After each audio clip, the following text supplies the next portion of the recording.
Hey, this is Dimitri with Harbor and welcome to another video review.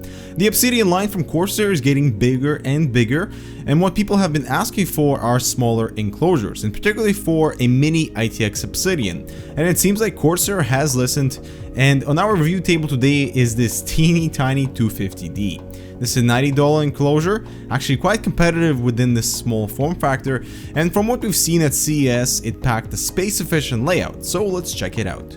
The aluminum front panel comes with a protective film, and in order to avoid leaving all the gunk and the glue in the grain, you peel the film off in the direction of the brushed aluminum. They really should put a sticker or something to indicate, as otherwise you ruin a perfectly clean brushed aluminum surface.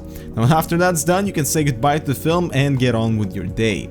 Power and reset buttons are located at the top left, along with two USB 3 and audio jacks on the other side, separated by a 5¼ drive bay. Now the front panel is removable with a push-to-release clips. The panel itself is plastic with a tiny aluminum sheet on the surface for that elegant look, behind which we find a dust filter and an included 140mm intake with both 120 and 200mm mounts. There's about 1.5 centimeters of space between the fan and the front panel, so front intake will slightly be choked. There's also a protective shroud on the fan, which is considerate for all the cable work that is about to come.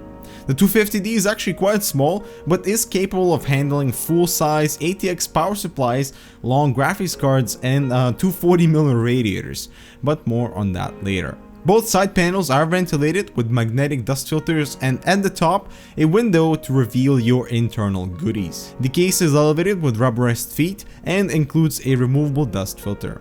Taking a look at the back, two PCI brackets are secured by a single lever.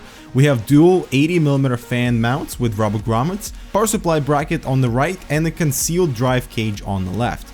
After removing about 10 thumb screws, we can remove all these side panels and take a look at the hidden drive cage. What we have here are a couple of 3.5 and 2.5-inch drive caddies. They are not hot swappable, although that would have been an awesome feature.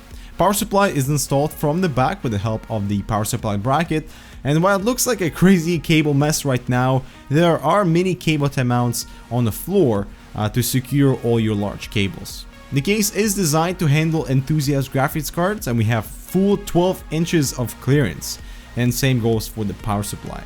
All the front cable connections are black, which is always nice. Corsair is thinking about a clean system, and after inserting all the drives in place, I was initially skeptical about how far the SSDs were from the mechanical drives, so I thought SATA routing would be difficult, but not to worry, cables fit just fine, although a little extra spacing would be nice. Taking a better look from the top, the optical drive cage is there if you need it, also has a toolless secure bracket, and the cage is actually easily removable if you don't particularly care for it. Now the main attraction with the 250D is the side radiator mount. We have a 120mm fan included on the right side of the case where it will exhaust.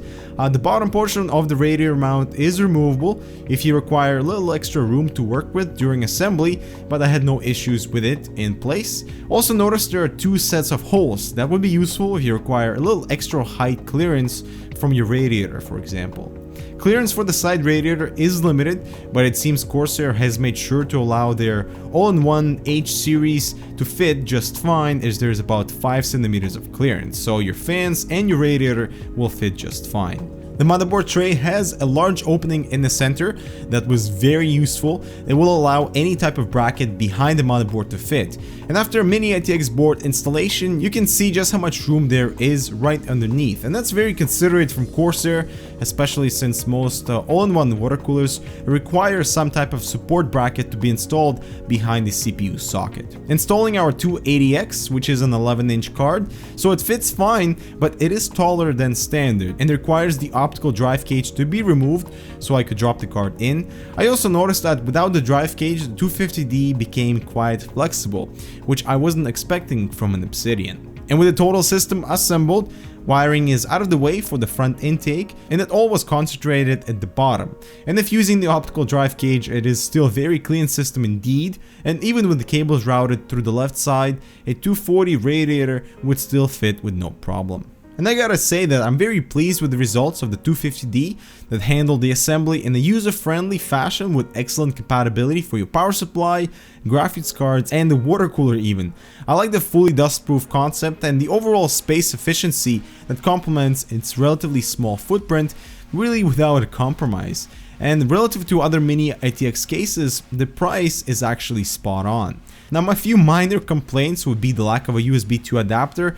It would be considerate of Corsair to include it for non-native motherboards. And while not necessarily a con, the drive cage really screams for a hot swappable format. But aside from that, for all of those interested going towards a mini ITX gaming systems, the 250D is a very appealing case, especially at that price point, and deserves a damn good value award. I'm sure many gaming systems would be born inside the 250D. Until now, I think one of the most popular mini ITX cases have been the Beatfenix Prodigy, so let us know in the comments below of which one of the two you'd prefer and why. As always, thanks for watching, don't forget to subscribe, and we'll see you in the next one.